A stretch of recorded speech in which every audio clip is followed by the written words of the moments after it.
सिरी, यहाँ का तापमान कितना है? मौसम -47 डिग्री है। एंटार्क्टिका में हवा का तापमान -14.8 डिग्री फ़ारेनहाइट या -20 डिग्री सेल्सियस है और यहाँ पर -58 डिग्री फ़ारेनहाइट या -47 डिग्री सेल्सियस है।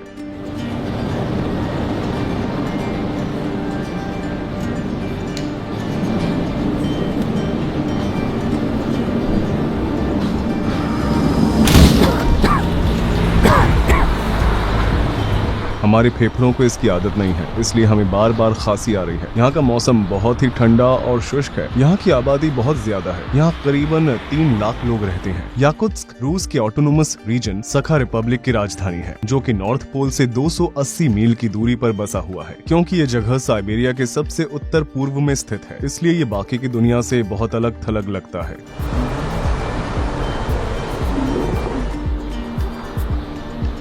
बाहर का तापमान लगभग -50 डिग्री सेल्सियस है। उबलते हुए पानी का तापमान -135 डिग्री सेल्सियस है।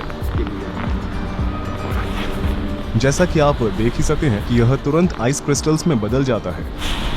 इस क्षेत्र में आज तक का सबसे कम तापमान -71.2 डिग्री सेल्सियस रहा है। ऐसा लगता है जैसे ये जगह किसी दूसरे प्लेनेट का हो। बाहर रखा गया केला कुछ ही मिनटों के अंदर एक हथौड़े में बदल सकता है।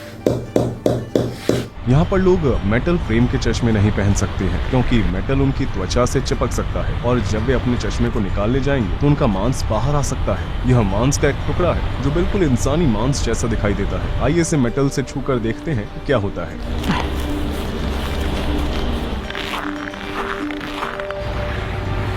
जैसा कि आप देख सकते हैं, ये पानी के पाइप है और इन्हें जमीन से ऊपर रखना पड़ता है, क्योंकि जमीन के नीचे पूरी बर्फ जमी हुई है। बात यह है कि शहर के नीचे 100 फुट मोटी बर्फ की परत जमी हुई है। देखिए, ये नदी पूरी तरह से जम चुकी है।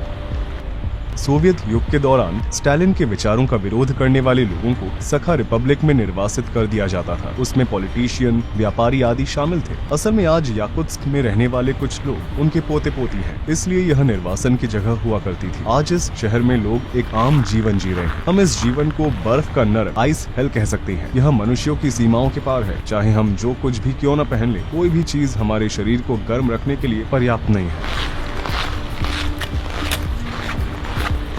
अगर आपके पास कार है तो आपको यहाँ बहुत दिक्कत हो सकती है। यहाँ पर सर्दियाँ 6 से 7 महीनों तक चलती है और उस समय आप अपनी कार को बिल्कुल भी नहीं चला सकते हैं। अगर आप फिर भी इसे चलाना चाहते हैं तो आप अपनी गाड़ी का इंजन बंद नहीं रख पाएंगे। उदाहरण के तौर पर आप यहाँ देख सकते हैं कि कार का इंजन चालू है, लेकिन फिर भी ये खाली है, अंदर कोई भी नहीं है। ऐसा ही यहाँ पर सैकड़ों कारें हैं। इंजन के चालू रहने की वजह यह है कि अगर ये रुक गया तो इस बात का खतरा रहता है कि ये पूरी तरह से बर्फ में ढक जाएगा और इंजन का तेल जम जाएगा। जैसा कि आप यहाँ देख सकते हैं, इस गाड़ी के मालिक ने अपनी कार को लंबे समय तक नहीं चलाया होगा। इंजन बंद होने के सिर्फ 20 मिनट बाद ही उम्मीद छोड़ देना यहाँ एक आम बात है। एक और जमी हुई कार जो आने वाली गर्मियों में फिर से इस्तेमाल होने का इंतजार कर रही है। ये कार चल रही है ना? चलिए देखते हैं कि इसके अंदर कोई है या नहीं। हाँ, कोई भी नहीं है। क्या आप सोच सकते हैं कि यहाँ वाकई में ऊर्जा की कितनी ज्यादा बर्बादी हो रही है? किस्मत से रूस एक ऐसा देश है जहाँ तेल और प्राकृतिक गैस संसाधनों की मात्रा बहुत अधिक है। देखिए, इस कार के एग्जॉस्ट पाइप को बाहरी पाइप की मदद से बड़ा किया गया है। यहाँ तक कि एग्जॉस्ट स्मोक भी जम जाती है। कार की सुरक्षा के लिए विशेष कवर्स भी बनाए गए हैं, लेकिन कभी कभी वो भी काफी नहीं होते और जो लोग ज्यादा पैसे खर्च करने की हैसियत रखते हैं वे अपनी गाड़ियों को हीट गैरेज में रखते हैं, क्योंकि ये गाड़ियां लगातार चलती रहती है। इसलिए पूरे शहर में लगातार धुएं की एक परत बनी रहती है। धुंध की वजह से सामने कुछ दिखाई देने की सीमा अक्सर 60.96 मीटर से कम होती है। यहाँ पर बनाए गए घरों का आर्किटेक्चर बिल्कुल अलग है। जमीन के बर्फ से ढके होने और बर्फ के खिसकने की संभावना की वजह से बिल्डिंग्स को खंभों पर बनाया जाता है। पुराने घर जिनका निर्माण बहुत पहले किया गया था, वे एक दशक के बाद झुकने लगते हैं, क्योंकि बर्फ की मात्रा या तो बढ़ जाती है या कम हो जाती है। यह पेन और सुई की तरह लग रहा है। यहाँ अगर सबसे बुरा कुछ हो सकता है तो वो है फ्रॉस्ट बाइट। चलिए मान लेते हैं कि एक रेफ्रिजरेटर लगभग 4.4 डिग्री सेल्सियस पर काम करता है और फ्रीजर -20 डिग्री सेल्सियस पर काम करता है, तो हम बड़ी आसानी से कह सकते हैं कि यहाँ पर हर जगह एक बहुत ही हाईटेक फ्रीजर की तरह काम कर सकती है, क्योंकि यहाँ का तापमान -50 डिग्री सेल्सियस है। इसलिए कुछ लोग अपने फलों या मांस को अपनी खिड़की के बाहर टांग कर स्टोर करते हैं। क्या मैं इस तौलिए से एक स्लेट बना सकता हूँ?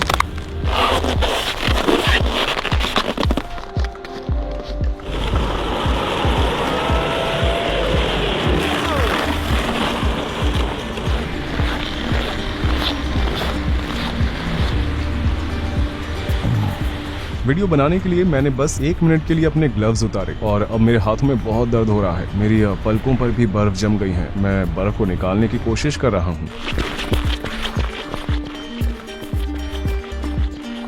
अगर आप 15 मिनट से ज्यादा समय तक बाहर रहते हैं तो आपको त्वचा में जलन और सांस लेने में दिक्कत जैसी समस्याओं का सामना करना पड़ेगा। ठंड लगना जो सुई की चुभन की तरह होती है, फ्रॉस्ट बाइट, उसके बाद सनसनी और फिर इसके बाद सीधे मौत भी हो सकती है।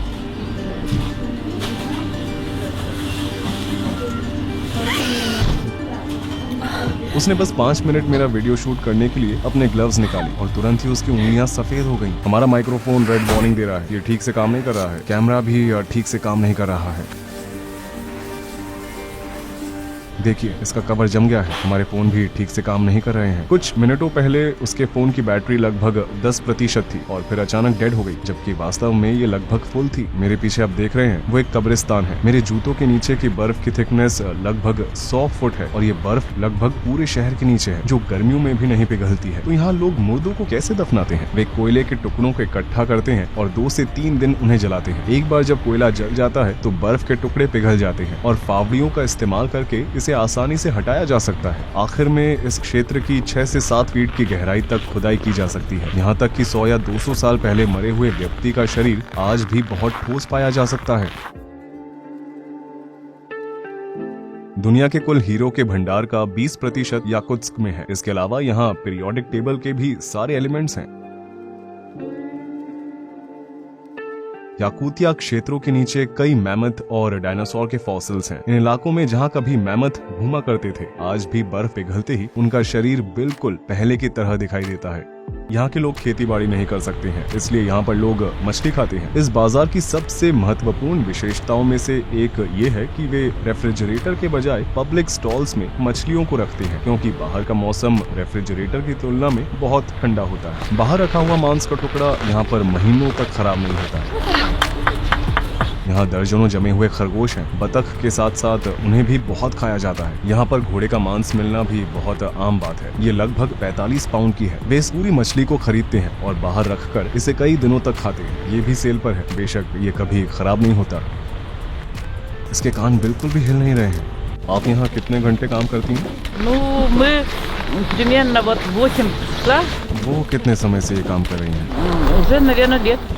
उन्होंने एक दूसरे के ऊपर कितने कपड़े पहने हैं? Вот кофта. И вот такие эти. И вот. वे ऐसे फरों पर खड़े होते हैं ताकि उन्हें जमीन से अपने पैरों पर आने वाली ठंड का एहसास न हो। याकूतियों, जिनकी आबादी सबसे ज्यादा है, वे मूल रूप से तुर्क हैं। इस आबादी का 38% मूल रूप से रूसी है।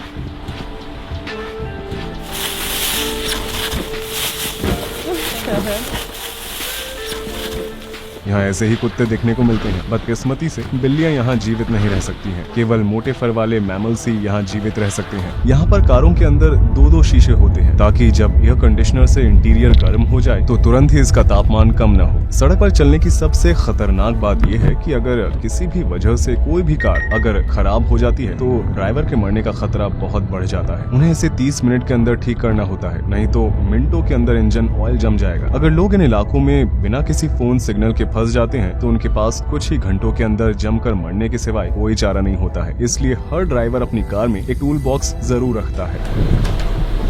कुतों वाले स्लेट 7 गांवों की हमारी यात्रा पूरी हो चुकी है।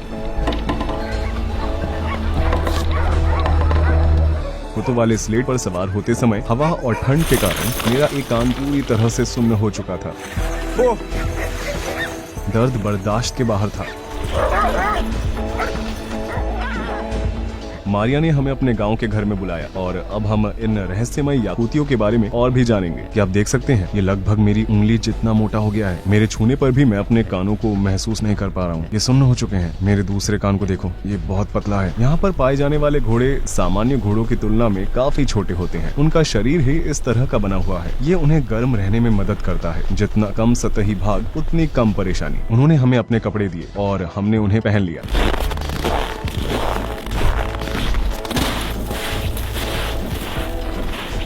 आप जमी हुई नाव को देख सकते हैं कि हम एक झील के ऊपर से गुजर रहे हैं। हमने इसे 90 डिग्री के एंगल पर मारने की कोशिश की। हमने यहाँ 20 से 25 इंच के डायमीटर का छेद किया। गाय यहाँ पर आकर अपनी पानी की प्यास को बुझा सकती है। हम लगातार टूटी हुई बर्फ को हटा रहे हैं। इस पानी को दोबारा पूरी तरह से जमने में कितना समय लगेगा? In 1 hour. इस गांव में गायों को सर्दियों में हमेशा खलिहान में रखा जाता है।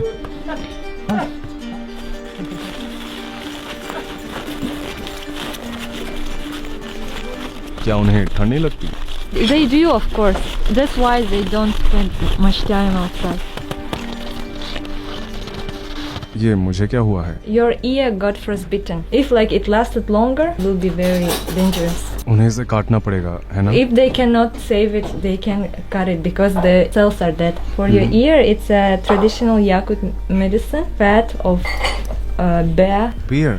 Yeah, my father took it from hunters. Oh. Yes, this will help frostbitten and also if you burn it. अगर आप इसे पीछे से देखेंगे तो आपको साफ साफ दिखाई देगा। ये सच में बहुत सूज गया है। ये लोग इसे फ्रॉस्ट बाइट कहते हैं। अगर मैं 15 मिनट और ठंड में रहा होता तो शायद मैं अपने पूरे कान को खतरे में डाल सकता था। यहाँ पर रहना कोई मजाक नहीं है। आपने अब तक का सबसे ठंडा तापमान कितना देखा है? The coldest temperature is -71 Celsius. आपके लिए ठंड क्या है? If I have good clothes, if I have enough clothes, before -40 it's not like real winter temperature for me. -41, -48 it's like fine. Below -48 it's cold, and below -52 it's very cold. And every degree feels. The funny thing is like cold weather feels like fire, like burning. हाँ, सच में मेरे कान में भी मुझे जलन महसूस हो रही है। ऐसा लग रहा है जैसे ये बहुत गर्म हो गया हो। Sometimes people drink too much and they fall asleep somewhere outside. And one night outside, some people didn't have proper clothes and they went to the woods and their car broke down and they couldn't call someone because no phone service. Yeah, and it ended. प्रकृति के बारे में आपकी क्या राय है? Whole lifestyle of Yakut people, of Saha people, it's taking care of nature, respecting it. Early childhood, me and my family, we used to go to the woods to fish, to hunt. It's just a part of our life. And we always remember that we are not the owners of this land. We are just guests. For example, we always make a ritual. When we go to pick some berries, we always take a little food with us. We leave it on the ground and say, nature, please share with us. Please give us some food. It's for the master of that land, for the spirit. आप मानते हैं कि प्रकृति में एक आत्मा होती है? Yeah. For example, when we go to the forest, you shouldn't speak loud because you can disturb the spirits. You shouldn't drink there, have fun there, throw the garbage. Don't bother, don't disturb, don't destroy. Yakut religion is not something which is written in a book or there is a church. There is one center of our religion, but it's not something that like in other religions that we do every day we should pray. We don't do something like that. But it's in our mind, it's in our lifestyle. And it's all related to nature. आपके पास जो कुछ भी है आप उसके लिए भगवान के बजाय प्रकृति का शुक्रिया अदा करते हैं। The gods are nature. Our gods are like part of the nature. अच्छा, अब मैं समझा। आप दक्षिण की ओर रहने के लिए क्यों नहीं चले जाते जहाँ इसकी तुलना में गर्मी ज्यादा है? क्योंकि इन तापमानों में रहना किसी पीड़ा से कम नहीं है। It's a torture for you, but not for us. The first reason is my family. Like my family is here, and for me, the best is to be close to my parents, to my brothers. And secondly, I like the nature here. It's very pure. The ecology is very pure, and it's for me and for my future children. Breathing fresh air, it's very important. And third, because of our culture, I want to preserve our language, our traditions, and give them to the next generations. Yakutsk में गर्मियों का भी मौसम होता है। जुलाई में यहाँ का औसत तापमान लगभग 19 डिग्री सेल्सियस होता है। ग्लोबल वार्मिंग की वजह से बर्फ पिघल रही है और मैमथ के फॉसिल मिल रहे हैं, लेकिन इस वजह से हजारों सालों से छिपे हुए वायरस भी बाहर आ सकते हैं, जिनसे आधुनिक मनुष्यों का कभी भी सामना नहीं हुआ है। अगर यूरोपीय लोग उत्तरी अमेरिका में बसने के लिए आए थे तो अनजाने में वे अपने साथ एक फ्लू भी लेकर आए थे, जिसकी वजह से ज्यादातर मूल अमेरिकियों को अपनी जानें गंवानी पड़ी और फिर उन्हें सदियों तक अलग थलग कर दिया गया था। फ्लू का हम पर कोई असर नहीं हुआ क्योंकि हमारा इम्यून सिस्टम बहुत मजबूत था। इसी तरह इन क्षेत्रों में बर्फ के पिघलने से जिन प्राचीन बीमारियों से हम सुरक्षित नहीं हैं और वो सामने आ सकती हैं और मानवता को ऐसे विनाशकारी परिणामों का सामना करना पड़ सकता है। हमारा वीडियो देखने के लिए धन्यवाद। यह वीडियो एक ट्रैवल डॉक्यूमेंट्री सीरीज थी। मैं उन अनोखी जगहों की यात्रा करता हूँ जिनके बारे में ज्यादातर लोगों को पता नहीं होता है और उनके बारे में विस्तार से डॉक्यूमेंट्री बनाता हूँ। इस चैनल पर आने वाली अगली वीडियो भी याकुत्स्क की ही होगी। मैंने -55 डिग्री सेल्सियस पर 8 बर्फ के एक्सपेरिमेंट्स किए थे। जमे हुए अंडे और नूडल्स, गीले कपड़े और पानी के गुब्बारों के साथ बोलिंग खेलना। अगर आप इस वीडियो को मिस नहीं करना चाहते हैं और हमारे सभी वीडियोस को देखना चाहते हैं तो हमारे चैनल को सब्सक्राइब जरूर करें। अगर आप यात्रा के खर्चों में मेरी और मेरी टीम की मदद करना चाहते हैं तो मैं अब अपने YouTube चैनल पर ज्वाइन बटन को चालू कर दूंगा। आप इस वीडियो के डिस्क्रिप्शन बॉक्स में दिए गए लिंक्स पर क्लिक कर सकते हैं और विस्तार से इंडिपेंडेंट डॉक्यूमेंट्रीज बनाने में हमारी मदद कर सकते हैं। हमारी मदद करने के लिए आपका धन्यवाद। मेरे साथ इस प्रोजेक्ट को बनाने के लिए मैं अपनी टीम को भी धन्यवाद देना चाहूंगा। अभी के लिए अलविदा। रूही चैनत यहाँ पर था।